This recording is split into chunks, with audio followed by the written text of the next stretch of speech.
Quantos estão dispostos a ganhar vidas, a ganhar almas para Jesus? Pergunte para o teu irmão, para a tua irmã: você convidou alguém para ouvir a palavra de Jesus hoje? Glória a Deus. Abramos a nossa Bíblia no livro de Números, capítulo 9, no versículo 15. Glórias a Deus. Números, capítulo 9, versículo 15. Glórias ao Senhor Jesus. Deus deu essa palavra ontem, conversando com um homem de Deus ali. Estava vendo minha esposa, depois foi aconselhar uma pessoa. Depois veio um pastor abençoado da Igreja Batista Nova Aliança, e a gente conversando. E Deus tomou-nos ali naquele lugar. E foi algo tremendo. Foram ditas palavras, e essas palavras ficaram em meu coração. E Deus disse: estou te dando algo para amanhã. O título desta mensagem talvez não termine hoje, mas quarta-feira que vem, porque eu não quero me apressar. E não deixa Deus trabalhar, deixa Deus agir, deixa Deus fazer. Vamos ficar todos. Nós temos uma parte de pé, outra sentada, então vamos ficar de pé também, né, irmãos? Números capítulo 9, versículo 15. Nós estamos todos no pé de igualdade, que não haja desigualdade, né? Glórias a Deus. Números capítulo 9, versículo 15 em diante. Quem encontrou? Glória a Deus. Diz assim: a epígrafe da minha Bíblia aqui, talvez seja sua. A epígrafe é aquela frasezinha que tem lá em cima, que não é um versículo. Aqui diz: a nuvem guiando a marcha dos israelitas. E no dia de levantar o tabernáculo, a nuvem cobriu o tabernáculo sobre a tenda do testemunho, e a tarde estava sobre o tabernáculo como uma aparência de fogo até amanhã. Assim era de contínuo a nuvem.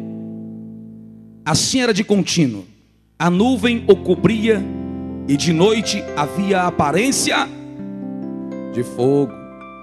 Mas sempre que a nuvem se alçava sobre a tenda, os filhos de Israel após ela partiam. E no lugar onde a nuvem parava, ali os filhos de Israel assentavam seu arraial. Segundo o dito do Senhor, os filhos de Israel partiam, e segundo o dito do Senhor, assentavam o arraial. Todos os dias em que a nuvem parava sobre o tabernáculo, assentavam o arraial. E quando a nuvem se detinha muitos dias sobre o tabernáculo, então os filhos de Israel tinham cuidado de guardar do Senhor e não partiam. E era que quando a nuvem poucos dias estava sobre o tabernáculo, segundo o dito do Senhor, se alojavam, e segundo o dito do Senhor, partiam. Porém era que quando a nuvem desde a tarde até a manhã ficava ali, e a nuvem se alçava pela manhã, então partiam, quer de dia, quer de noite. Alçando-se a nuvem, partiam. Ou quando a nuvem sobre o tabernáculo se detinha 2 dias, ou 1 mês, ou 1 ano, ficando sobre ele, então os filhos de Israel se alojavam e não partiam. E alçando-se ela, partiam. Segundo o dito do Senhor, se alojavam, e segundo o dito do Senhor, partiam.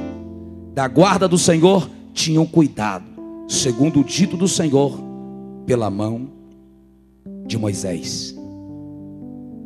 Olha aqui, repita essas palavras comigo e diz assim: Senhor, eu quero ser obediente e andar segundo as tuas ordenanças. Quantos estão dispostos a isso? Toma o teu assento em nome de Jesus. Senhor Deus e Pai, em nome de Cristo Jesus, eu não tenho dúvidas da tua presença, da tua graça, do teu amor. e da Shekinah do Senhor, da nuvem que está sobre este lugar. Eu não tenho dúvidas, meu Deus. Pai, sempre eu tenho lhe pedido antes de ministrar a palavra, e não será hoje diferente. Meu Pai, abra as janelas da palavra rema, e derrama da tua graça sobre cada um de nós nessa noite. Abra os nossos olhos para que vejamos, abra os nossos ouvidos para que ouçamos, escutamos aquilo que o Senhor tem para falar, e que as tuas palavras venham ficar entranhadas em nosso coração, em nosso ser, e que todos aqui, aqueles que estão ouvindo, seja pela rádio ou pela internet, venha, Senhor, compreender, entender e praticar para a glória do teu nome. Espírito Santo de Deus, faz aqui a tua vontade, em nome do Senhor Jesus. Amém. Meus amados irmãos, para nós chegarmos até certo ponto desta mensagem, precisamos entender o contexto da palavra e um pouco também da história. Aqui está falando sobre os israelitas, e era um povo peregrino. O que era ser um povo peregrino? Um povo que não tinha uma morada perpétua, não tinha edificado uma casa, comprado um terreno ou uma fazenda, não tinha um endereço fixo, mas eles se encontravam aqui. Amanhã eles poderiam estar do outro lado, poderiam estar em Fortaleza, amanhã em Maracanaú, depois em Pacajus, e sentido Bahia. Peregrinos. Assim era o povo israelitas, marchando por onde? Fala comigo. Pelo deserto. Marchando pelo deserto como um exército, e precisavam em todo tempo de quê? Fala comigo. Orientação. Era um povo peregrino que marchava pelo deserto em todo o tempo e precisavam de orientação. De quem? Eles não tinham uma bússola, eles não tinham um GPS, eles não tinham um mapa do deserto, eles não tinham um guia turístico, mas eles tinham a Deus. E eles precisavam de orientação de Deus. Por quê? Porque eles tinham um objetivo. Deus tinha colocado no coração de um líder por nome Moisés um objetivo, um propósito, que era conduzir aquele povo à terra prometida, o lugar aonde aquele povo se tornaria uma nação, um lugar aonde iria se cumprir aquilo que já tinha sido escrito anteriormente, aquilo que Deus iria levantar e edificar ali um rei, e da descendência desse rei nasceria aquele que seria o rei dos reis. E qual era o seu objetivo? Ir à terra prometida, sendo conduzidos, sendo levados por quem? Quem sabe? Levanta a mão. Se não sabe, aprende. Diga: por Deus. O Deus forte que os tinha tirado da terra do Egito, o Deus forte que os tinha tirado das mãos dos egípcios, e esse que o conduzia, porque ele tinha prometido que iria os levá-los, queria conduzi-los, e eles iriam herdar aquilo que Deus já tinha posto e colocado por herança. O que? Uma terra prometida. E que eles deveriam apenas confiar em Deus e fazerem a sua vontade. O que eles precisavam, meus amados irmãos, era o quê? Diga comigo: confiar em Deus e fazer a sua vontade. Não é a minha vontade, não é a sua vontade. A vontade de Deus, de quem nós estamos falando, daquele que o tirara aquele povo da terra do Egito. A vontade de Deus. Fazer a vontade de Deus é o quê? É obedecer a ela. e obedecer a ela é de extrema importância.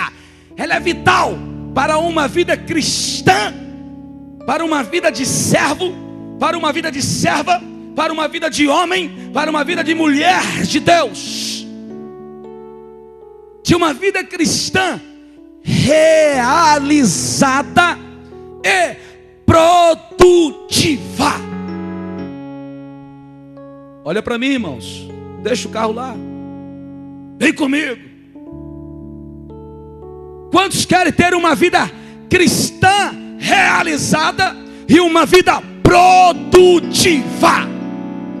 Uma vida frutífera, uma árvore que tenha frutos.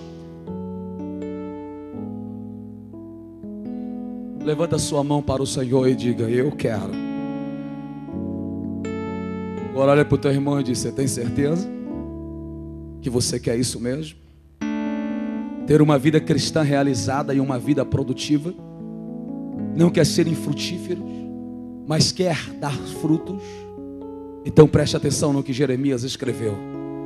Lá no livro de Jeremias, no capítulo 10, no versículo 23, diz: eu sei, ó Senhor, que não cabe ao homem determinar o seu caminho, nem ao que caminha ou dirigir a seus passos. Estou falando que vai levar uns 3 quarta-feiras para a gente terminar essa palavra. Eu vou repetir. Jeremias capítulo 10, versículo 23 diz: eu sei. O profeta, inspirado pelo Espírito Santo, tem um entendimento e ele escreve: eu sei, ó Senhor, que não cabe ao homem, diga assim, não cabe a mim determinar o meu caminho, nem o que caminha ou dirigir aos seus passos. Porque Deus diz em Isaías 55, 8 em diante, que os caminhos dos homens não são os caminhos de Deus, e os pensamentos dos homens não são os pensamentos de Deus, mas os caminhos de Deus é o caminho pelo qual eu devo andar, e os pensamentos de Deus, a orientação de Deus é pelo caminho, é aquilo que eu devo seguir.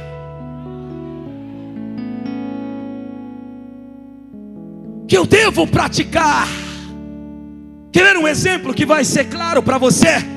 Entrega os teus caminhos ao Senhor, confia nele, no mais tudo ele fará. Você tem feito isso? Por que está arrancando o cabelo então?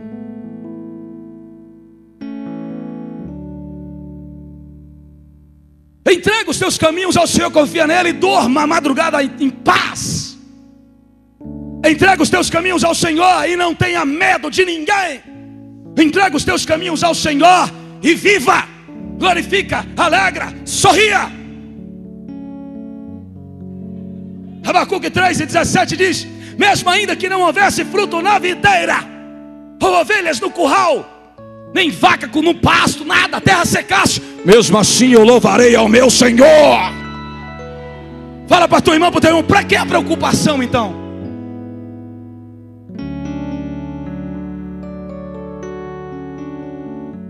Não cabe a mim, não cabe a você dirigir a nós mesmos, mas Deus é que tem que nos conduzir. Chegaremos posteriormente nas nuvens.